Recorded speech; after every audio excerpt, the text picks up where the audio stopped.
Hi everyone. Thank you for all of the new people who subscribed today. I'm so excited to get to know all of you.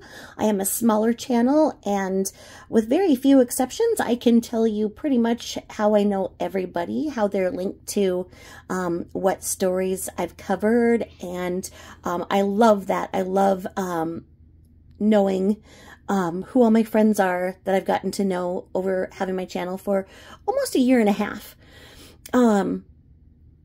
Now, I do live in Minnesota, and that's where I was going to hold back on that little tidbit for a while because I wanted to cover this case. But it seemed to me that it would be a better idea for me to come out and say, hey, I do live close enough that I will be able to go to the hearings, because I was afraid that maybe somebody who couldn't afford to come out was going to do so. And then what if the thing gets canceled at the last minute, as what has happened in some of the other situations that KJ has been in. So I didn't want anybody to feel pressured or anything like that. So a little bit about me. I am not technologically savvy. My channel is much more of a listening channel. I put everything in playlist form so that that listening factor that people started to really like about me can be maximized. So you can listen while you're doing dishes, gardening, showering, whatever you like. People tell me that, you know, they'll listen when they're driving, whatever. So you don't have to feel like you necessarily missed anything. For these type of documents, I'm going to be doing this by my phone. I do some of my things on my laptop through my OBS so that I can show documents. Right now, I can't figure out how to live stream. Something's going on and I don't know. When I checked with YouTube, I don't have any restrictions on my account or anything like that. It's just something's not working, so I'm having a hard time going live. I tend to stay away from StreamYard because so many people have gotten hacked through that. So I usually try to go through YouTube itself with a link into my chat. So I need to figure out exactly what's going on with that, because I do like to sometimes just do a chat and catch up and kind of see where everybody's at. That being said, I chose to start my channel after my youngest children had turned 18 years old. My youngest are twins, and so after they were 18, I felt that I could become a creator and not just a listener as I had been the year prior. As I did not want to take time away from my children as they need me. Now that they're in college and they're still living at home going to college, I'm still just as busy, but I don't feel like I'm putting them at risk for my decision to have a channel and sometimes cover people who can and will dox me. When that happens, we'll just have to deal with it. I am anonymous right now, and I have remained anonymous for this year and a half. I really appreciate that, but I know that it can't be forever, especially with the decision that I made to announce that, yes, I will be there for the hearing. But I said, like I said, I did it for the greater good so that you guys don't have to worry. So a little bit about my background. I'm a mom of 6, and I had to drop out of my RN program long ago and far away because I'm deathly allergic to latex. So I worked in a major hospital in the Seattle area in the hospice unit for a number of years. And so I had to quit my job and my nursing program, and it was so hard on me. I had 3 littles, and I just was literally going into anaphylactic shock every day, and it was causing a cardiac issue. So I had to quit my job and schooling, and the only thing I ever wanted to be was a nurse. So it was really tough on me. From that, I just started taking courses, and I ended up dabbling in politics, which is something that we'll talk about at some point. And with that, I learned so much about the law by default that I started taking classes about law as I wanted to finish up my law degree as what I was doing was so involved in the law as it was by default, like I say. So I have 2 bachelor's degrees. I have one in criminal justice and another one in psychology. And I am working on my master's in forensic science. And I had to drop out of my law program. I had moved down to Las Vegas from where I'm from in Seattle, as UNLV offered me a great package to finish early with the work that I was doing. And they could get me in a year sooner than University of Washington. So I moved down to Vegas with a great plan. And sometimes in life, when you make a great plan, somebody else has a different idea. And I had ended up getting very, very ill, kind of a continuation of some of the health problems that I had, and ended up having sepsis and had a major heart attack, and have severe neuropathy from surviving sepsis the second time. And I was very sick for a very, very long time. And so I have a lot of education, but I'm not really anything. Not really anything. I know a little bit about this. I know a little bit about that. So I'm not an attorney, but I started law school. I'm not a nurse, but I was in nursing school. So what am I? Who knows? I'm a mom. So if you kind of hear me nerd out, that's kind of where my associates in science, and so kind of got a lot of education. I've been a mom for 34 years now, and I just always wanted to keep my mind stimulated while raising kids. So that's kind of my backstory if you guys are new to me. And so what I wanted to do is I wanted to go back to square one. As I live in the area and I have my own opinions formed on KJ, I see a lot of things that, because I'm local, that when she says things, you all may not pick up on how different things are from the way that she portrays them. And some are just trivial, and some could, be to protect one's anonymity. I could see that, but the way that she has a habit of interjecting herself into situations in our state that are not affecting her, kind of interesting. I'll just say that. So when I came to YouTube, I was friends with, anybody who comes up that, has a big channel. And after listening and watching some things, I learned who I didn't want to be a part of, and who I unsubscribed from rather quickly.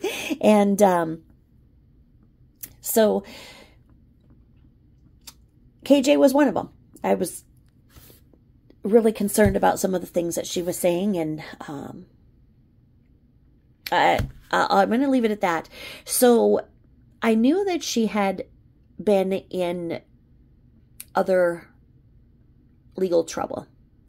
And when I was on a live a few weeks ago, or a couple weeks ago, one of my friends in chat that has been with me since day one said she didn't know who KJ was. And I was like, oh my gosh, she's gotten sued by many people and whatnot. And I looked at my phone while I was talking, because I was like, yeah, her and Tati had a legal thing, and Chris Chrisley, and I was like, I don't know. When she talks about the Duggars, it's hard to explain, but if you start looking, you'll understand. Well, I was on my live, and I just quickly put in a Google search so that I could properly say who had taken legal action against KJ. And in so doing, this article came up when I put in KJ legal something, civil action. It came up and it said Cardi B in the headline. And so I was talking and I was like, oh my God, Cardi B too. And so I had misspoke. and that was heard by people, and I apologize. I put out a apology on my community page with a screenshot of the way that that article is, because somebody quickly corrected me and said that she had not had legal action with Cardi B. That was with another YouTube creator. And I saw the way that the article went. The article was misleading in its headline, and it was talking about another YouTuber that had an issue with Cardi B. And in the article, then it brought up KJ and her legal woes. So if you hear that, I know that I was in error, and I apologize. And so I thought that for my own good, and maybe other people who don't know some of the backstory, it would be good to go back to square one with some of these situations, and just not really with an opinion or anything, and just the facts. Kind of let me go through these things and go to square one and show where we're at. So the way that I wanted to do this is I wanted to make it very, very user-friendly, no big terms. If there is a term that I don't understand, I've got my handy-dandy Black's Law Dictionary here. That's all, you know, and so if you hear a term that you're not aware of too, just in the comments, or if you want to email me, say, hey, I didn't know what that term meant. Can you define that term? And I'd be happy to do so. If I can't find it in here, I'll be happy to find that in another place. So the way that this went is, when I was at the courthouse today, I found, so this shows 1, 2, 3, 4, 5, 6. There, KJ has been involved in 6 different civil cases. Okay. And so what I wanted to do is I went through and got the basics on each case, each civil case here.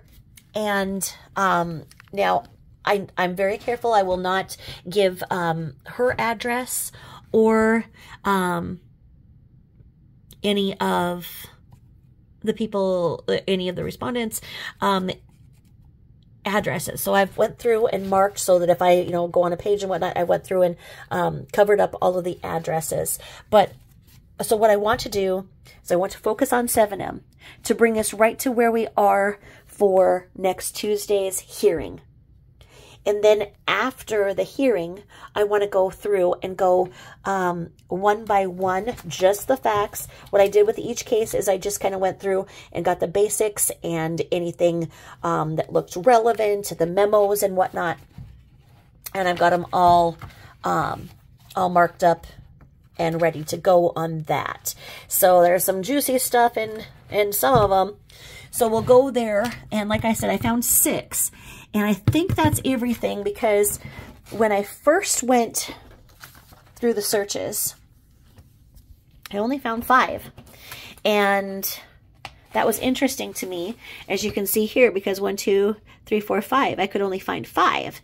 And then I kept playing with names a little bit and was able to find that 6th one.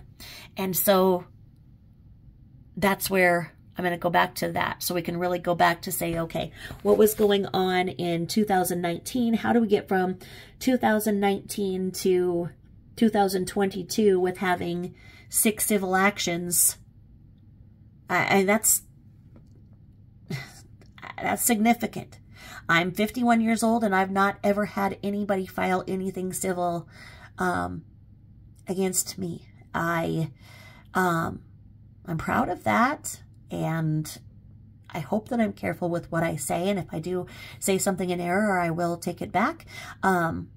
On my channel, you know that there's a couple of people who I've just had to just really call out. And it's not the most professional, but for this part of the channel, where it's just the facts for the next couple of weeks on this topic, it will be just the facts.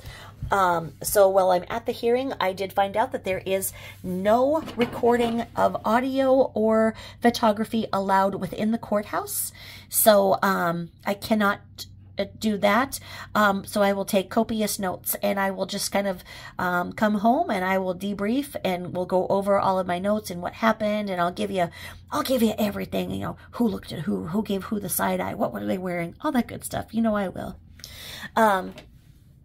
Now, so that's just for all of the others. The way that we're going to go here is I did 7M and just this. Like I say, I did I did it Betty style, and I created my binders here. Had it go into my closet and get my binders. And sorry, I don't know why that, just a second, good Lord. Oh, all right. And so I have this binder for those. So we're going to do those like that. And I'm going to close that for the purpose of this discussion right here. And I'm going to talk about that on a different day. And then this is there. So then this brings me to where I would like to begin through the week. Like I say, I went through, and what I did for the 7M, just like the others, is I didn't print off all of the boring stuff and the repetitive stuff. I just went through, and where there was a memo, something worth noting. So I don't have every single document and everything like that, but because it just becomes really repetitive and boring. And I mean, honestly, how many trees have to die because of KJ's mouth? I mean, honestly, like, okay, I'm gonna be nice here. So something that came up right away is I was asked about if I was able to find out if I could print what happened on the 18th of this month. So the July 18th, people are having a problem getting printed. Now, I went through and I put everything by dates and the corresponding documents. This is just fascinating to me because where she resides is in Wright County. Wright County is very rural. Wright County is the biggest county in our state, I believe. Yeah, I think Wright County is the biggest. We do not have a police department in many of our cities. I believe her little city, of all places, does have its own little police department, but like the city that I reside in, the 3 and 4 over, don't even have police departments. We're reliant on a sheriff's department. So to see how many times she has caused our small sheriff's department to have to serve her. Now, you can have service in person, and you can be served by mail in certain circumstances. So perhaps when they're saying served here, they are serving her by mail, by paper mail. But it's just, when you look at all of the time she's been served for just 7M, it's mind-boggling. Because she lives in a very rural place, and I've told the story, it's kind of funny. We were going to build a house down the block from her. I found this out later when I had watched her videos and whatnot, and something that I saw online. I was like, whoa, I know that street name. Why do I know that? Oh, Lord, I was almost her neighbor, literally. She lives in the older part of the block, and they had new homes up the block on the cul-de-sac and down. And it's a very, very nice area in that it's a very, very barren, remote. So like when I was up there, we were having our house built. It was what, 4 or 5 years ago, and the builder made a flaw in the upstairs plan, and they did not put the correct amount of bedrooms. So it's like we got our earnest money back and everything, and canceled that, and then obviously it was so meant to be. But the thing about it is that one of my kids is just so into nature, and we go fishing in all 10,000 of the lakes in Minnesota at least twice each week. But anyway, there's just beautiful eagles and hawks, and I was there, and I was driving down the road, and I was like, oh my God, you guys, look, that's a snowy owl. Like, it's that rural and barren where she lives. It's absolutely very Little House on the Prairie was filmed out here in Minnesota, and her area is one where you could see Little House on the Prairie being right there. Got a lot of prairie and whatnot. So she's in a very, very beautiful, secluded, quiet area. So to see that the sheriff has to be there to serve this much must be very unusual, because it's an area where you would not have any traffic. It's a very quiet area without, like, you don't go through it to go anywhere. It's a little piece of America that's still really quiet. We ended up building a few towns over. So, like I said, that was meant to be. Could you imagine? So, the way that I looked at the register of actions here for the 7M case. Now, on YouTube, so even though things are public, if I were to show an address, then my whole video would have to be taken down. So I went through here and I've double covered anything with an address. But otherwise, these are public documents that I was able to go to the courthouse and print and obtain them my own self. So there shouldn't be a problem with them being on YouTube, especially as the addresses are covered. Okay, everything else is totally public. I'm not doxing in any way. So if we look at this, we go to the register of actions, and we go here and you know, back April 5th of 22. So we're going on this this civil action being a year and a half, right? Yeah, we're at the year and a half mark. If we go to 4/5/22 and we see all that was there, and then we go all the way, we go from April down to the May. Got just a lot of where they did just the general, you know, housekeeping procedure. And then we go over here and we've got everything from 5/13. So you'll see certain dates where a lot of things were put in there. And a lot of these were done by e-service. And you go down here, and then you've got, so it went from 5/13 to 5/18. And then we've got a 5/27. And that one, I think that hearing ended up being by Zoom. I don't think that that one was in person. So to my knowledge, I think the first time that KJ and 7M will face off will be Tuesday. I don't think that they've been in person yet. I don't think they've sized each other up yet in person. I could be wrong. If I'm wrong, I do apologize. But to my knowledge, they've only had interactions through their attorneys and through Zoom to this point. So we go through here and we've got everything going from, you know, the 5/27, and then we go, you know, so things were happening back, you know, last May, not this May. So a year ago in May, and then it went to a year ago in July. We go down here, and we've just got a lot more procedural things where they're just kind of going back and forth, kind of seeing where the other one stands, how far each one is going to take it. You know, this is pretty much procedural.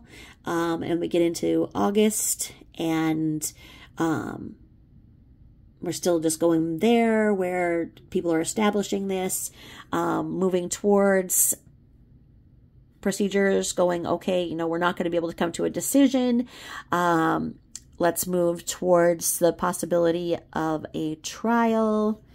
And you go down here, and then you're in October, and then I'm sorry, I was looking at the next page. I saw the 9:30. So we go down here, so it's still, so that was last August. We moved to last August, and we're moving still to last August. So literally, you know, a little under a year ago. They're still all feeling each other out, back and forth with each other's attorneys. So then we go here and we're still, you know, really getting a lot of just the procedural between the attorneys going back and forth at the a year ago, 8/26, and then a little bit happens here on 9/30, and we've got the notion of the notice of motion and motion for default judgment, and then there's a memo. So we'll go through some of these things that I've all marked. Any memo or affidavit, anything that looked juicy, I have in here. So that I'm just showing you this because I'm going to show you why. Just a second. So we went all the way to September. And like I say again, look at every single thing that is here has a line of being served. So then we're going here. We're going all the way through last September. All the way through last September. All the way through last September. And then we continue on. We're still in September. So, you know, it seems like at that, they filed in April. So by the time that September came around, it was a good 6 months in. And that's where I think 7M saw that, okay, she's not going to back down. That they need to say, okay, this is real. Let's get going. Let's get our attorneys all ready to do this. This is somebody who's not going to back down from our basic, you know, cease and desist type correspondence. You can really see that we're on September 30th. That's where they really just had a lot going on. And making sure that each of those documents then was served. And, you know, we're still continuing on that. So there was a lot going on in the end of September.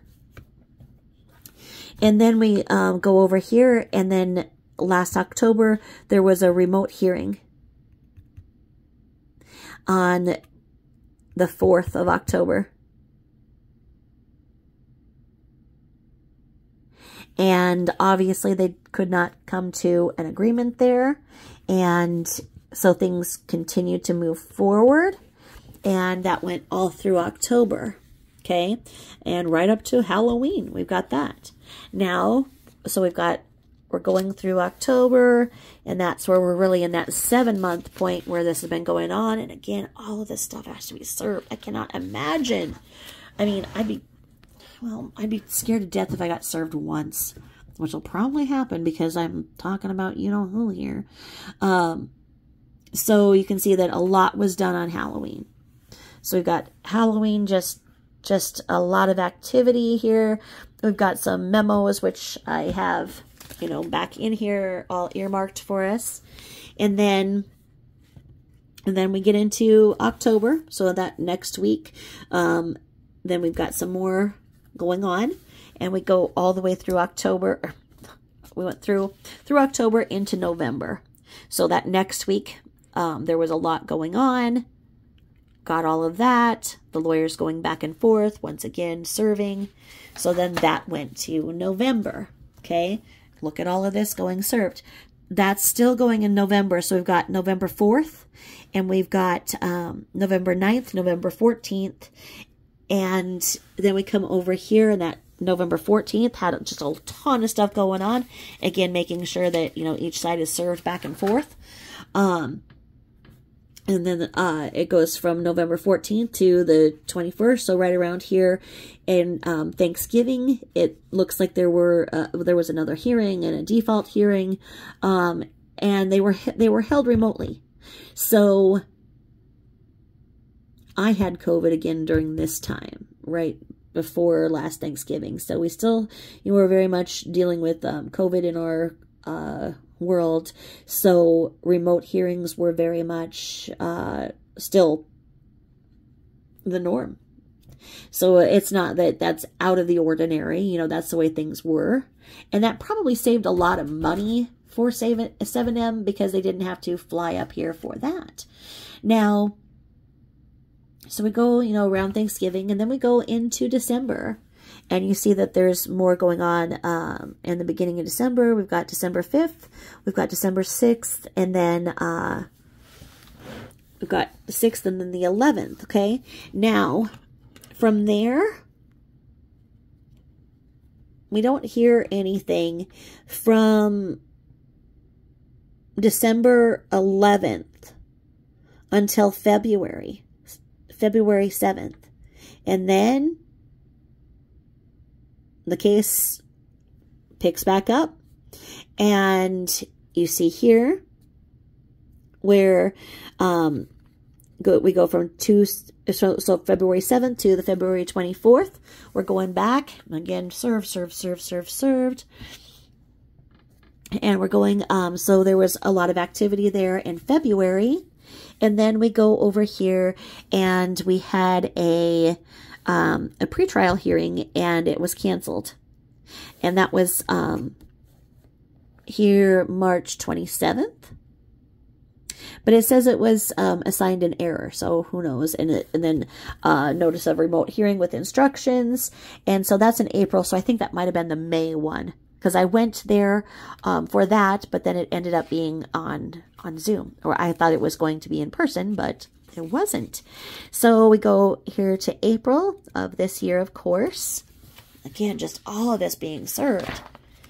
And then we go over here to, we've got April 4th, April 6th, and then we've got some more activity on April 17th. Now, it looks like that's when the initial jury trial was set for. That probably when they were talking in November, they figured that, okay, let's put a temporary kind of limit on this to go another 6 months. And if we can't come to an agreement in 6 months, then we're going to move to a jury trial.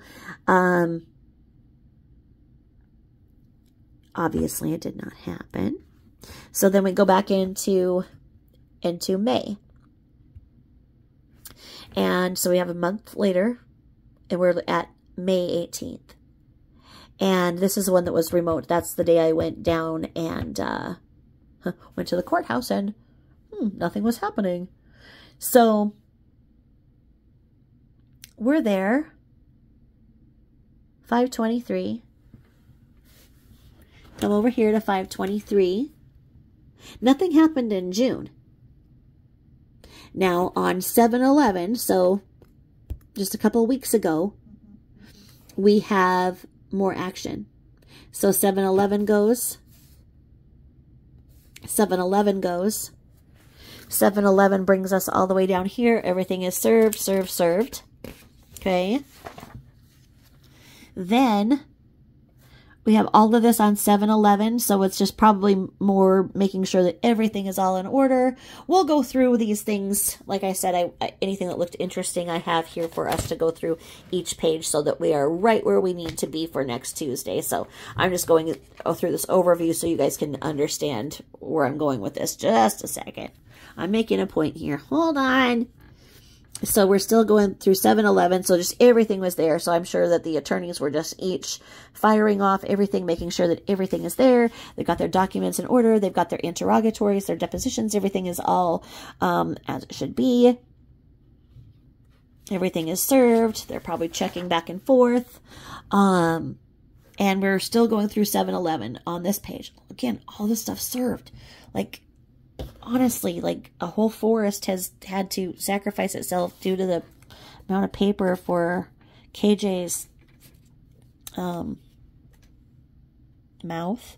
Anyway, so then here we are, 7/11 going all the way here. So basically 7/11 is where both sides were like, we're not playing, it's done, everything is in order. Because we go back here and we've got 7/11 all over here again. Another whole, everything that was there. And then we go over here again in 7/11, and we're going through everything being served here. I cannot imagine. So we're going here, okay? So then we go, here we go, because then we just stopped at 7/11. Now, this is what you guys asked me about, and I did not know that there was a question or a problem on that, so I can try to get back to the courthouse to find out what happened here, 7/18. If somebody will let me know in the comments or email me at tabithajane0@gmail.com. If you'll let me know more specifically what you would like me to try and find that was filed on 7/18 to get, I will gladly do that. I'm going to show you here what it shows happened on 7/18. So if you guys are having any questions about that. So basically what we've got here is we've got a responsive motion. And it's the defendant's memo opposing plaintiff's motion to compel. Now, I may have that back here because I have June, I have July 11th. Okay, so I have to July 11th where I have notice of motion to compel discovery responses. So, do I have the motion to compel? Let me see. I have motion to compel. So, is this what you guys are looking for the 18th? Because this one was dated the 11th, but looks like it might have been filed. I can clarify, but let me see.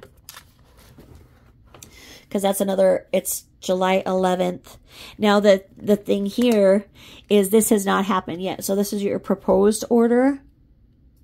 And it's saying the above entitled matter came before me, before the undersigned Honorable Judge of the District Court on August 1, 2023 at the Wright County Courthouse.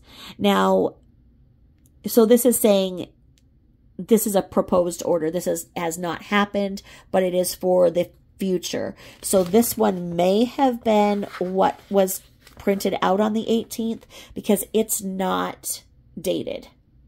So if that looks right, then let me know and I'll get to it because I've got everything all, you know, ready to go. If there is something else, let me know, because we go here and what we have here on the 18th is we have more of the same. Okay, so we've got everything from the responsive motion, and then we're going here because we've got more, everything e-service here, nothing to, we've got another memo. So we have a response memo on 7/18. Is that what you're thinking maybe? 7/18. So I could go back and try to get, because I don't think I have the memo from the 18th, but I might.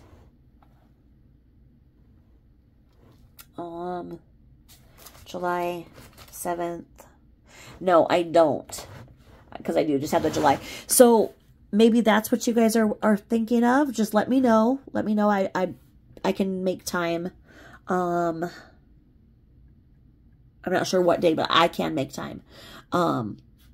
So, because that would be the only thing. Everything else just looks really procedural. I don't see anything other than where we're getting down here to this memo.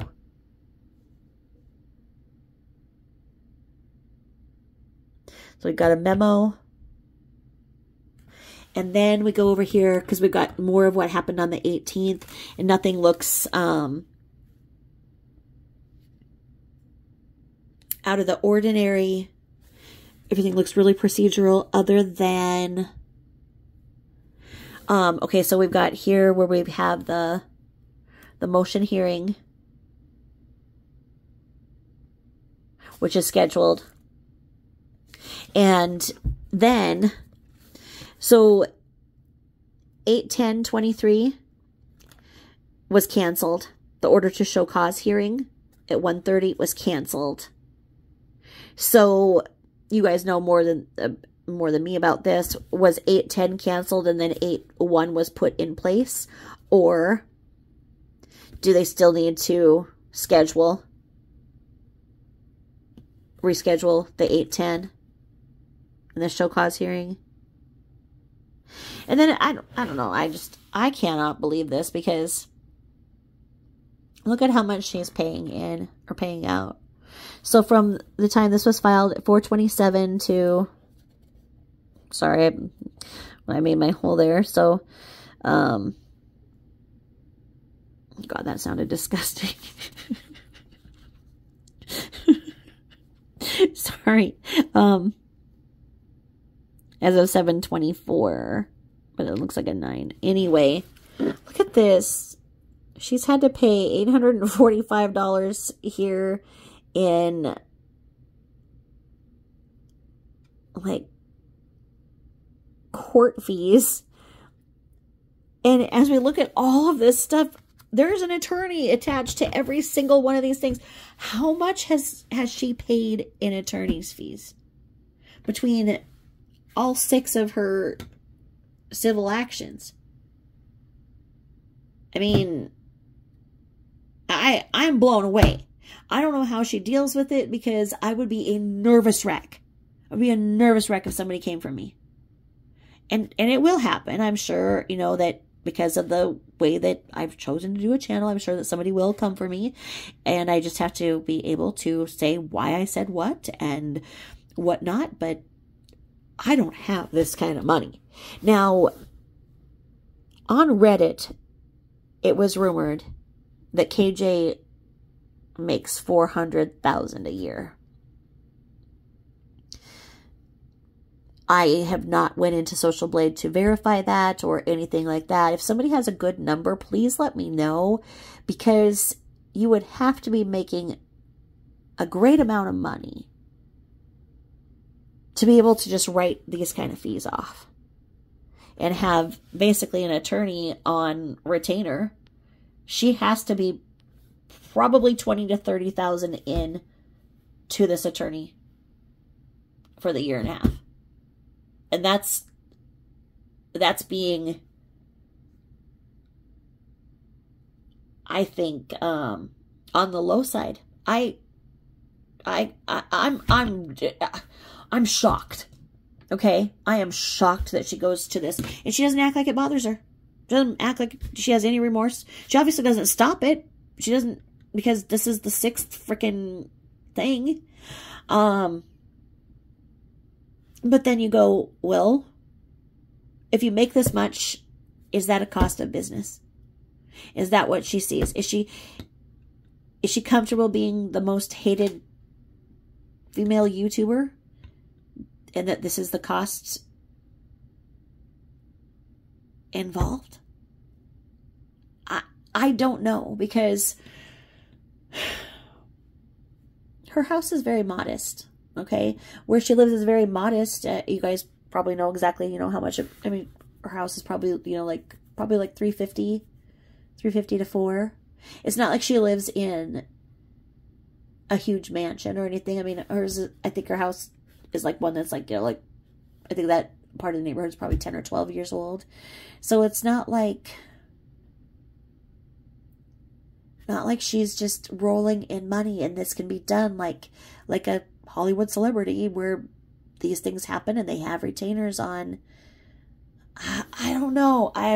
I'm shocked. I mean, maybe she's very tight with her money, and maybe she has a freaking $1 million stashed away, and this is the cost of business. I don't know. But I don't know. I would not be doing this. So, with that being said, something that I wanted to clarify, because it goes both ways. There are people who say that she does not have the LLC, that the LLC expired. Now, I want to show why people think that way and what I found here. Because if we go here, and this is her LLC, the Without a Crystal Ball. It is a limited liability company, domestic. It has its date. And so what it says here, if you look at this, it says filing date 9/22/2017. Okay. And it looks like it renews on 12/31/2024. Someone looks at that and they're like, well, she's had an LLC. So basically she has insurance on herself, on her mouth, so that if she does say something that she's got to write a check for, then she has essentially insurance on that with this LLC. If you look over here, it says that her status is active in good standing, and that is the attorney's address right there. That is not her address. I did cover her address, even though this is a public document and whatnot. I am being very careful. I'm not doxing, just so we can be clear on that. Now, let's look at this. We're going to go over here. And with this filing, because if you look at the other thing and you're like, okay, she's had it for 7 years, why would anybody say it's not active, blah, blah, blah. Well, if you look over here, you can see that on 9/22/2017 was the original filing. She filed and obtained a limited liability company, domestic, for her business, which is called Without a Crystal Ball. 8/24/2018, global registered office and or agent, limited liability company, okay. On 3/20/2019, there was an administrative termination and the limited liability company, okay. So in 2019, there was an administrative termination. And 3 weeks afterwards, there was the annual reinstatement of the limited liability company. Okay, so for 3 weeks, was the license not active? What was going on in there? What was there a change in the policy? I don't know. It doesn't expound on that. Now, 2019, it shows it's there. So then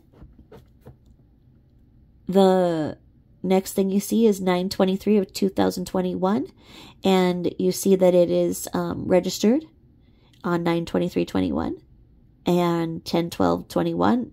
There's an amendment to it.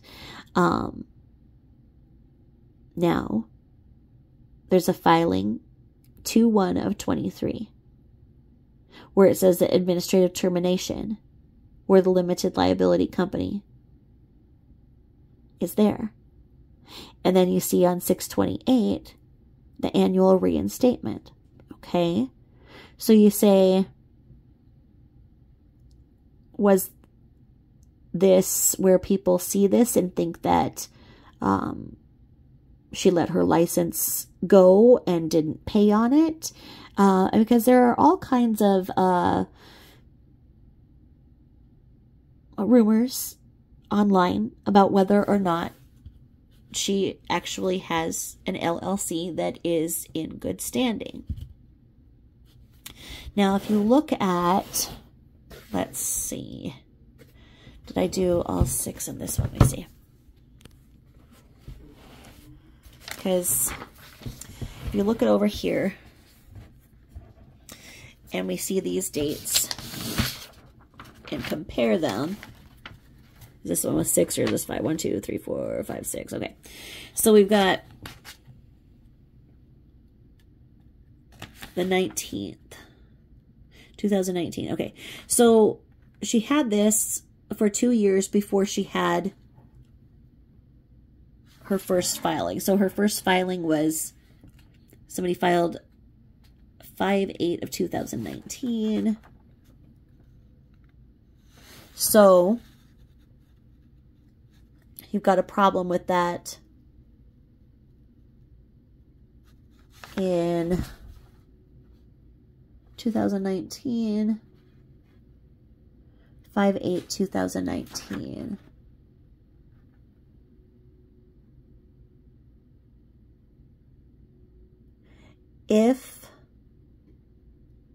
No, she's fine because that was filed,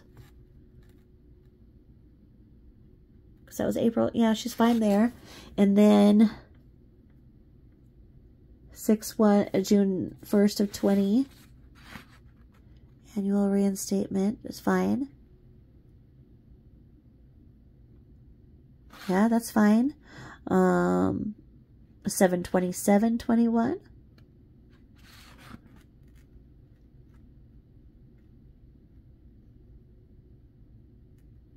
This annual reinstatement. Yeah, she's fine there.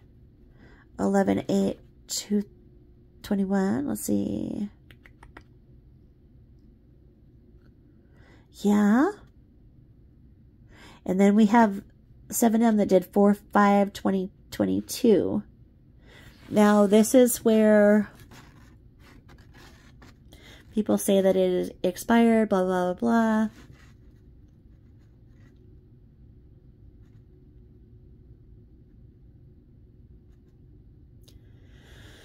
Well, the way I see it is I see that she's covered.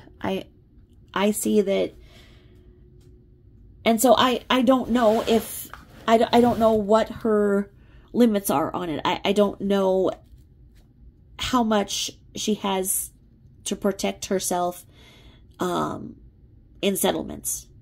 I don't know that. Maybe I'll find it out. But as far as I can see, I think that she has an active LLC that corresponds with all of the case records that she's been covered in there. I don't see a lapse where she would have had to have had the risk of judgment going towards her home, for example, that she's protected in the LLC. Huh. Yeah, I mean, I'm just trying to think of any way that why I hear both ways would make sense, because I mean, unless there's something I'm missing, it looks like it's in place. So that's there. So let me know if there's something more about the 18th, what exactly I need to look for, or if I'll just go and try and print off everything that happened on the 18th. And I will hopefully have time to dig in tomorrow and get through some of the juicy parts of the 7M. The 7M part. All right. So once again, thank you for subscribing if you are new, and thank you so much for being here for the journey from day one. You know that I appreciate all of you, and you know that I sound nasally and everything because of the wildfires. It's really bothering my asthma today. I had to go to the doctor and have a nebulizer treatment because my nebulizer didn't have all the parts. Because the last time I had COVID, I don't think that I kept everything. So I know that I sound nasally. I'm sorry. A lot of people complain about my voice. I know that that's a thing. So I'm sorry I sound really nasally. There's nothing I can do about it. The wildfires are really getting to me this week. So had to wear a mask and everything. I'll probably have to wear a mask all week and just pretty much stay inside. Be an indoor cat like the indoor cats this week. They'll cuddle me. And we'll just dig into the KJ stuff. All right. So, thanks for listening, and I will look forward to digging into this with you and just going through the basics from beginning. Thanks again. Bye-bye.